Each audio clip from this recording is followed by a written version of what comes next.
말씀은 사도행전 16장 11절부터 34절까지입니다. 제가 봉독해 드리겠습니다. 우리가 드로아에서 배로 떠나 사모드라게로 직행하여 이튿날 네아폴리로 가고 거기서 빌립보에 이르니 이는 마게도냐 지방의 첫 성이요 또 로마의 식민지라. 이 성에서 수일을 유하다가 안식일에 우리가 기도할 곳이 있을까 하여 문 밖 강가에 나가 거기 앉아서 모인 여자들에게 말하는데, 두아디라시에 있는 자색 옷감 장사로서 하나님을 섬기는 루디아라 하는 한 여자가 말을 듣고 있을 때에 주께서 그 마음을 열어 바울의 말을 따르게 하신지라. 그와 그 집이 다 세례를 받고 우리에게 청하여 이르되, 만일 나를 주 믿는 자로 알거든 내 집에 들어와 유하라 하고 강권하여 머물게 하니라. 우리가 기도하는 곳에 가다가 점치는 귀신 들린 여종 하나를 만나니 점으로 그 주인들에게 큰 이익을 주는 자라. 그가 바울과 우리를 따라와 소리질러 이르되, 이 사람은 지극히 높은 하나님의 종으로서 구원의 길을 너희에게 전하는 자라 하며 이같이 여러 날을 하는지라. 바울이 심히 괴로워하여 돌이켜 그 귀신에게 이르되, 예수 그리스도의 이름으로 내가 내게 명하노니 그에게서 나오라 하니 귀신이 즉시 나오니라. 요종의 주인들은 자기 수익이 소망이 끊어진 것을 보고 바울과 실라를 붙잡아 장토로 관리들에게 끌어갔다가 상관들 앞에 데리고 가서 말하되, 이 사람들이 유대인인데 우리 성을 심히 요란하게 하여 로마 사람이 우리가 받지도 못하고 행하지도 못할 풍속을 전한다 하거늘 무리가 일제히 일어나 고발하니 상관들이 옷을 찢어버리고 매로 치라 하여 많이 친 후에 옥에 가두고 간수에게 명하여 든든히 지키라 하니, 그가 이러한 명령을 받아 그들을 깊은 옥에 가두고 그 발을 차고에 든든히 채웠더니 한밤중에 바울과 실라가 기도하고 하나님을 찬송하며 죄수들이 듣더라. 이에 갑자기 큰 지진이 나서 옥토가 움직이고 물이 다 열리며 모든 사람이 메인 것이 다 벗어진지라.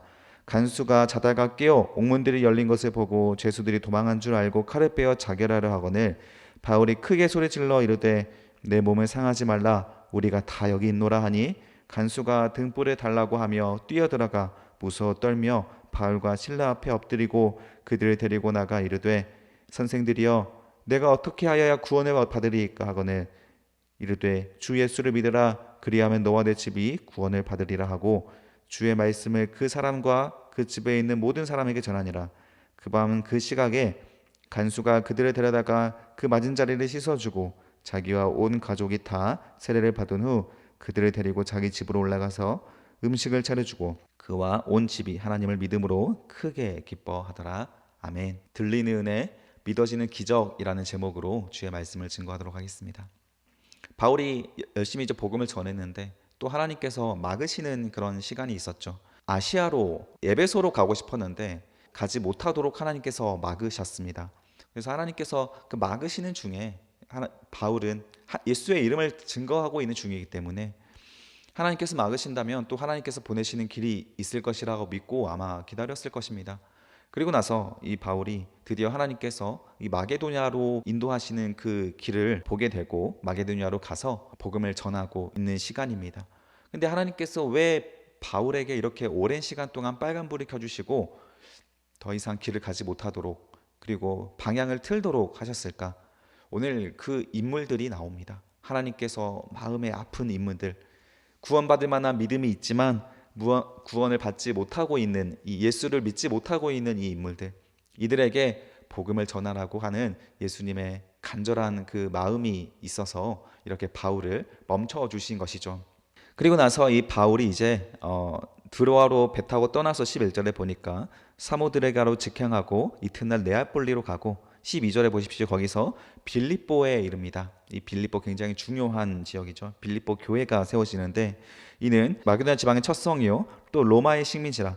이 성에서 수일을 유하다가 13절에 보니까 우리가 안식일에 기도할 것이 있을까 하여 문 밖 강가에 나가 거기 앉아있는 모인 여자들에게 말하는데, 자, 이 빌립보라고 하는 곳에는 유대인들이 머물러서 함께 예배하고 있는 그런 회당이 없었던 것 같습니다. 그래서 밖에 나가서 이 바울과 실라가 기도하고 하나님께 예배할 수 있는 자리를 찾고 있었는데, 그때 이 강가에 나가 봤더니 많은 무리들이 모여서 하나님께 예배하고 기도하고 있는 거예요. 여기에 회당이 없기 때문에 당시에 이 강가에서 모여서 이렇게 예배를 드렸던 것 같습니다. 그리고 그들에게 복음을 드릴 때 14절에 보니까 두아디아 시에 있는 자색옷감 장사 중에 한 사람인 하나님을 섬기는 루디아. 하나님을 섬기는 루디아라고 하는 한 여인을 만나게 됩니다. 이 여자가 바울의 말을 듣고 있을 때 주께서 그 마음을 열어 바울의 말을 따르게 한다. 루디아가 마음을 열어서 믿게 됐다는 거예요. 언제 루디아가 믿게 되었습니까? 들을 때. 이게 중요한 것이죠. 루디아라고 하는 한 여인이 바울의 말을 들을 때, 그리고 주께서 그 마음의 문을 열어서 바울의 말을 따를 수 있게 믿음이 생기게 해준다라는 것이죠. 자, 우리는 믿음이 생기는 가장 중요한 요소를 여기서 보게 된 겁니다. 간절히 하나님의 말씀을 듣고자 하는 사람들은 들리는 은혜가 있습니다. 따라서 이 들리는 것 자체가 간절한 사람들에게 주시는 하나님의 선물이에요.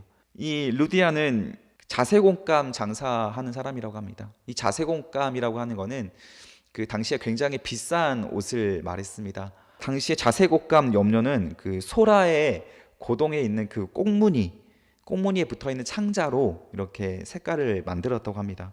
따라서 이 옷 한 벌을 자색으로 만들려고 하면 소라 고동 8,000마리가 필요했다고 해요. 굉장히 비싼 거겠죠. 이런 비싼 명품 의류를 납품하는 사람이 바로 이 루디아라고 하는 여인이었는데 굉장히 부자였던 것 같습니다. 따라서 이 루디아가 여기서 은혜를 받고 나서 바울과 이 실라 그리고 함께하는 무리들에게 이 공간을 제공해 주고 싶은 마음이 생긴 거예요. 그래서 15절에 보니까 그와 그 집이 다 세례를 받고 우리에게 청하여 이르되 만일 나를 주 믿는 자로 알거든 내 집에 들어와 유하라 하고 강권하여 머물게 하니라. 집에 들어와서 방을 내어주고 일회성으로 그냥 방에 사는 게 아니라 계속 꾸준히 여기에서 말씀을 좀 들려주고 또 편안하게 먹을 수 있는 숙식으로 이렇게 제공했다라는 것이죠. 우리 엘리사를 만났던 한 여인도 이와 같지 않았습니까? 하나님의 사람을 잘 이렇게 대하는 사람에 대하여 우리 신약 성경에 보면 그는 선지자의 상을 받게 될 것이다. 선지자를 대접하는 자는 선지자의 상을 받게 될 것이다. 이런 말씀이 있습니다. 그래서 주의 말씀을 전하는 사람을 향하여서 좋은 마음이 일어나는 것은, 이렇게 대접하고 싶은 마음이 일어나는 것은 자연스러운 그런 현상인 것 같습니다.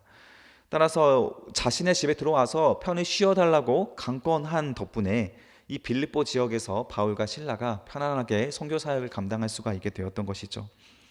그리고 나서 다시 16절에 보니까 우리가 기도하는 곳에 가다가 점치는 귀신 들린 여종을 만나게 됩니다. 그 주인들이 이 귀신 들린 여종을 통하여서 점괘를 내어주고 그리고 많은 수익을 내는 그런 수익 수단으로 삼았던 것 같습니다.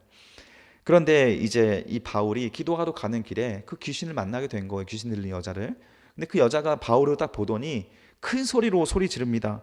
17절에 보십시오. 그가 바울과 우리를 따라와 소리 질러 이르되 이 사람은 지극히 높은 하나님의 종으로서 구원의 길을 너희에게 전하는 자다. 자, 귀신 들린 여종이 찾아와서 뭐라고 합니까? 이 바울의 정체를 밝혀주는 거예요. 귀신 들린 사람이 여인의 어떤 미래를 예언하고 과거를 맞추고 이런 일을 많이 한 것으로 유명한 여종일 텐데 그 귀신 들린 여종이 바울을 향하여서 정체를 밝혀주면 이거 좋은 일 아닙니까? 뭐라고 합니까? 지극히 높은 하나님의 종이니까 이 사람의 말을 들어야 한다. 구원의 길을 너희에게 전하는 자니 이 말을 들어야 한다. 이 옳은 말 아닙니까? 그런데 귀신이 왜 바울을 도와줍니까? 복음을 전하는 사람을 왜 도와줍니까? 도와줄 리가 없죠. 따라서 이 귀신의 의도를 잘 파악을 해야 합니다. 18절에 보십시오. 이같이 여러 날을 하는지라 바울이 심히 괴로워했대요. 그냥 한 번 소리치고 막 끝난 게 아니고 바울을 계속 따라다니면서 사람들한테 소리치면서 이 사람은 하나님이 보내신 사람이다. 구원의 길을 전하는 자다. 막 소리치고 다니는 거예요. 그랬더니 바울이 심히 괴로워하죠. 그리고 나서 안 되겠다 싶어서 그 귀신에게 이르되 예수 그리스도 이름으로 내가 내게 명하노니 그에게 나오라 하니 귀신 즉시 나오는지라. 여러분, 진리의 말 또 진실의 말을 그저 아무나 전한다고 해서 그 말이 진실이 되는 것은 아닙니다. 진리의 말씀을 누가 전하는가, 이거 굉장히 중요한 거예요. 맨날 이렇게 나쁜 짓 하는 사람이, 악행하는 사람이 이 진리의 말씀을 전한다고 사람들이 그 진리의 말씀을 듣겠습니까? 오히려 그 신뢰를 잃어버립니다. 저는 그 광화문에서 막 소리치고 있는 분들 보면 마음이 안타까워요. 가면 갈수록 정말 이 교회로 들어오는 그런 새로운 영혼들이 없어지겠구나, 저들로 인하여서. 이런 생각이 많이 들어요. 얼마나 악한지 저는 사실 이 귀신의 소리침으로 들립니다. 저한테 그 광화문에서 마이크 잡고 막 목사님들이 나와서 소리치고 있는 거 보면 저는 귀신의 음성으로 들려요. 전혀 아름답지가 않습니다. 분명 복음의 메시지인데 왜 너무 정치적이고 참 복음을 이 정치로 이용하고 있는 그 악한 목사님들 볼 때마다 너무 화가 납니다. 아무튼 이 귀신도 그렇게 소리치고 다녔다라는 것이죠. 그럼 사람들이 그 말을 듣고 그냥 진짜 바울의 말을 주목해야겠구나 이렇게 생각하지 않고 다 한통속이구나, 저 귀신이 하는 소리구나 라고 하면서 인상을 찌푸리고 이제 바울의 복음 전하는 것을 듣지 않고 도망가게 된다라는 것이죠.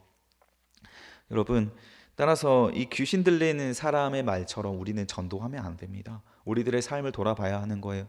우리들의 삶이 사람들이 우리의 말을 주목할 수 있을 때 복음을 전해야 그 복음에 힘이 있는 것이지, 아무런 우리의 열매도 없고 또 사람들이 우리를 존경한 만도 없는데 그리고 우리의 얼굴은 근으로 가득 차 있고 행복해 보이지도 않고 피곤하고 맨날 아프고 시름시름 거리고 자기밖에 모르고 이기적인 그런 사람의 말을 세상 사람들이 복음이라고 듣겠습니까? 복음은 누가 전하냐에 따라서 그 힘이 전혀 다른 거예요. 지금 바울은 온몸에 마커스, 예수의 흔적을 가진 사람이잖아요. 막 돌에 맞고 찢기고, 그럼에도 불구하고 또 와서 복음을 전하는 모습을 보면서 디모데와 같은 훌륭한 제자가 함께하는 것 아닙니까? 누가 뭐라고 하든 그 고난의 길을 기쁘게 걸어가는 그 사람을 세상 사람들은 눈여겨보게 되는 거예요. 자신들은 이 세상의 모든 것들을 누리면서도 얻지 못하는 그 행복의 길을 저 사람은 저렇게 어려운 환경에서도 누리고 있구나, 여기에 힘이 있는 것이지, 목소리 크게 외친다고 내 정답을 사람들한테 크게 어필한다고 그 사람의 말이 진리가 되는 것이 아닙니다. 진리를 진리로 전할 수 있는 것, 이것이 진리를 받은 우리들의 사명입니다. 여러분들이 진리를 받아서 예수의 제자가 됐다면 그 진리를 사람들이 들을 수 있게 여러분들이 살아내는 것이 바로 여러분들의 사명이고, 그 삶을 통해 하나님은 영광받게 될 것입니다. 여러분, 진리를 진리답게 전합시다. 그러면 이 바울은 어떻게 진리를 전했는가? 이렇게 또 이후에 모범답안이 제시가 되는 상황이 열리게 됩니다. 바울이 복음을 전하는 모범답안을 우리가 한번 살펴봅시다. 19절에 보니까 여종들이 이 귀신을 쫓아내버린 바울을 고소합니다.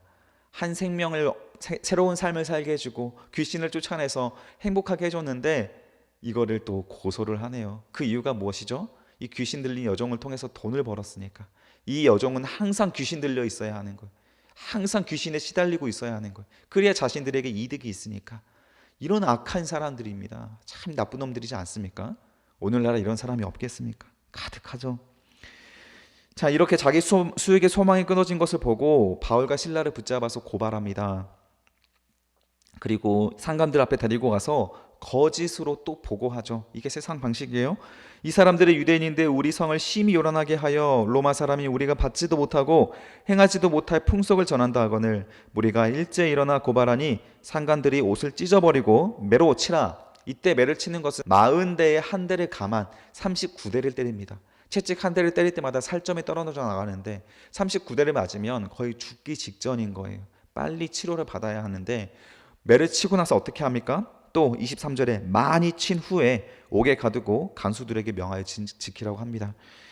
그러니까 그가 이러한 명령을 받아서 깊은 옥에 가두어, 옥 중에서도 가장 깊은 곳, 이때 당시에 옥은 거의 지하실 같은 곳이 있었습니다. 그래서 물도 뚝뚝 떨어지고 습하고 벌레도 많고 위생적으로 굉장히 취약한 곳인데 그 중에서도 가장 깊은 곳이에요. 그곳에다가 넣었어요. 빨리 치료를 받아야 하는데 치료도 못 받고 피투성이가 돼서 이대로 있다가는 골마서 큰 병으로 이렇게 또 이어지지 않겠습니까? 거기에다가 발에 차고까지 든든히 채워서 묻혀놨습니다. 이렇게 가둬놨어요. 그때 이 바울과 실라가 참 위대하죠. 이런 고난과 억울함을 당했음에도 불구하고 25절에 보니까 한밤중에 바울과 실라가 기도하고 하나님을 찬송하며, 대단하시죠. 참 대단한 분들입니다. 이런 우리 여러분, 상상할 수 없는, 예상되지 못하는 삶을 살아가십시오. 성도의 삶은, 반응은 예상할 수 없어야 합니다. 그리고 나서 그들의 기도와 찬송을 누가 듣습니까? 함께 있던 죄수들이 들어요. 죄수들이. 그 죄수들이 참 조롱하지 않았겠습니까? 피투성이가 돼서 피 철철 흐르고 있는데 거기다 대고 자신들의 신을 향하여서 찬양하고 기도하고 있는 이 정신병자들 이렇게 여기지 않았겠습니까? 그런데 그때 무슨 일이 일어납니까? 놀라운 일이 일어납니다. 26절에 보십시오. 이에 갑자기, 성경에는 마침, 갑자기 이런 우연을 표현하는 말이 아니라고 했죠. 하나님의 섭리와 주권입니다. 하나님께서 역사하사 큰 지진이 나서 옥토가 움직이고 문이 곧 다 열리며 모든 사람의 매인 것이 다 벗어나지는지라. 자, 옥토가 움직일 만큼 큰 지진이었어요. 그런데 큰 지진으로 감옥이 와르르 무너져 내리는 것이 아니라 어떤 일이 일어납니까? 문이 열리고 죄수들이 차고 있던 쇠고랑이 풀어지는 정도로 끝난 거예요. 이 죄수들이 이걸 보면서 저 바울과 실라의 하나님이라고 생각하지 않겠습니까? 당연하죠. 그래서 이들은 도망가지 않습니다. 바울과 실라 앞에 바울이 도망가지 말라고 붙잡아둘 수 있었어요. 왜냐하면 이 감옥이 열리게 만드는 진짜 신, 진짜 하나님의 사람들이니까. 이 사람들은 바울이 통제해서 구석에 함께 모여 앉아 있습니다. 그리고 나서 27절에 보십시오. 간수가 자다가 깨서 지진을 느꼈고 깨서 옥에 가보니까 옥문이 다 열려 있어요. 아, 다 도망갔구나 싶어서 자살하려고 칼을 꺼내서 배를 찌르려고 하는 순간에 28절에 바울이 크게 소리 질러서 우리가 다 여기에 있으니 너의 몸을 상하지 말라라고 하면 소리치게 됩니다. 이때 당시에는 죄수가 도망가면 그 죄수의 죄를 간수가 다 받게 되어 있어요. 그러면 이 바울과 실라뿐만 아니라 다른 죄수들의 죄까지 다 합하여 사형을 당하면 고문당하고 사형당하기 때문에 그냥 자결하려고 했던 것이죠. 그러나 바울은 우리가 다 여기 있으니 몸을 상하지 말라고 소리치게 되는 거예요. 우리가 다 여기, 바울의 통제 아래 이 죄수들이 이 험악한 죄수들이 아니겠습니까? 그런데도 이 죄수들이 이 바울과 실라를 무섭게 여기고 두려운 존재로 여기고 다 통제에 따라주고 있었어요. 그리고 그런 바울이 우리가 여기 있다고 소리치며 이 간수의 생명을 보존해 주자 간수는 29절에 보십시오. 간수가 등불을 달라고 뛰어들어가 무서워 떨며 바울과 실라 앞에 엎드리고 그들이 데리고 나가 선생님들이여 내가 어떻게 하여야 구원을 받겠습니까? 라고 하는 일생일대의 질문을 던지게 됩니다. 처음에 바울이 실라가 기도하며 찬양하고 있을 때 이 간수도 들었을 거예요. 아유 저 정신병자들, 아유 저 이상한 놈들 어떻게 저렇게 얻어맞고 피가 철철 흐르고 있는데 거기서 너희들 하나님의 신의 찬양이 나오냐. 그런데 이 바울과 실라가 이렇게 하나님의 역사를 보여주고 또 도망가지도 않고 그들 자리를 지켜주고 있는 모습을 보면서 이 간수는 자기의 생명의 은인이 되지 않았습니까? 그러면서 이 바울과 실라 앞에 엎드리고 나도 어떻게 하면 당신들처럼 그렇게 살 수 있습니까? 라고 하는 일생일대의 질문을 던지게 되는 거예요. 여러분, 바울과 실라가 나쁜 짓을 해서 지금 감옥에 들어왔습니까? 주의 복음을 전하다가 이 귀신 들린 요정을 구해줬지 않습니까? 그런데 이 억울하게 누명을 씌워서 이 로마를 혼돈하게 만드는 이상한 이런 사상을 가르치고 있다라는 그런 누명을 씌워서 지금 감옥에 들어가고 매를 얻어맞으면 얼마나 억울합니까? 그러면 하나님께서 옥문을 열어주셨으면 그냥 나가서 또 복음 전하면 되는데 바울은 그 자리에 가만히 앉아 있었어요. 그 자리에서 그 억울한 그 자리에서 기다리면서 바울은 이 간수에게 복음을 전할 수 있게 되고 이 간수가 예수를 믿게 되는 놀라운 기적이 일어나게 됩니다. 이때 바울이 이 간수에게 했던 유명한 말씀이죠. 우리 함께 읽어보겠습니다. 이 31절 이르되 주 예수를 믿으라 그리하면 너와 내 집이 구원을 얻으리라. 강조 표시하십시오. 누가 구원을 받습니까? 주 예수를 믿는 사람. 이 말이 간수의 마음에 꽉 박히게 됩니다. 간수는 들 은혜가 없었습니다. 루디아는 매번 강가에 나와서 하나님의 음성을 기다리며 예배하는 사람이었기에 바울의 그 말을 쉽게 받아들였지만 이 간수와 죄수들은 들리지 않은 사람들이었어요. 그러나 이 간수의 생명을 구해주고 바울의 남다른 모습을 보면서 이 간수는 들을 수 있는 귀가 열리게 된 것이죠. 간절한 마음을 선물 받게 된 거예요. 그래서 들리는 그 자체가 정말 하나님의 큰 선물입니다. 여러분 이 자리에 나와서 이 지금 말씀을 듣고 있는 이것 자체가 여러분들에게는 굉장히 큰 선물이에요. 은혜입니다. 이 말씀이 들리십니까? 이 간절한 말씀이 들리십니까? 그래서 32절에 보니까 주의 말씀을 그 사람과 그 집에 있는 모든 사람에게 전합니다. 간수 혼자 받아들이지 않고 자기 집과 자기 주변 모든 사람들에게 이 복음을 전하게 되죠. 이렇게 진실로 회개하고 복음을 받은 사람들이 진실로 전도하게 되는 겁니다. 그 밤에 그 간수가 자기 집으로 바울과 실라를 데리고 갑니다. 그리고 그 실라의 몸과 바울의 몸을 씻어주고 약을 발라주어 치료해 줍니다. 여러분, 얼마 전까지 자기 감옥에 가두고 매를 때리고 조롱했던 그 사람의 집에서 씻어주고 음식을 대접받고 약을 치료를 받는 그런 바울과 실라는 얼마나 행복했겠습니까? 하나님의 역사의 기적이 일어나는 것들에 대해서 얼마나 행복했을까요? 그와 온 집안이 하나님을 믿음으로 34절 마지막에 보니까 크게 기뻐하더라. 여러분, 이런 전도의 역사, 이런 기적의 역사가 여러분들의 인생에 충만하시길 바랍니다. 그러면 여러분, 우울해질 시간이 어디 있습니까? 마음이 처질 시간이 어디 있습니까? 하나님의 기쁨에 늘 행복하고 기쁘게 살아갈 수가 있게 되는 겁니다. 그리고 이 사람들로 시작하여서 이 빌립보에 정말 좋은 교회가 세워지게 됩니다. 그리고 빌립보 이 교회를 통하여 또 많은 전도 사역이 감당하게 되는 것이죠. 여러분, 오늘 우리는 누가 구원받았는지 두 사람이 등장을 했습니다. 바로 첫 번째는 루디아였고 그 다음은 간수였습니다. 이 루디아와 간수는 간절히 이 복음을 듣기를 원했고 그 선물을 받았고 마음이 열리고 믿어지는 기적을 얻게 되었습니다. 이것이 진짜 기적이에요. 여러분, 오늘 들리는 여러분의 은혜가 있습니까? 여러분 마음속에 믿어지는 기적까지 함께 하시길 바랍니다. 들리는 것은 듣고 끝나는 것이 아닙니다.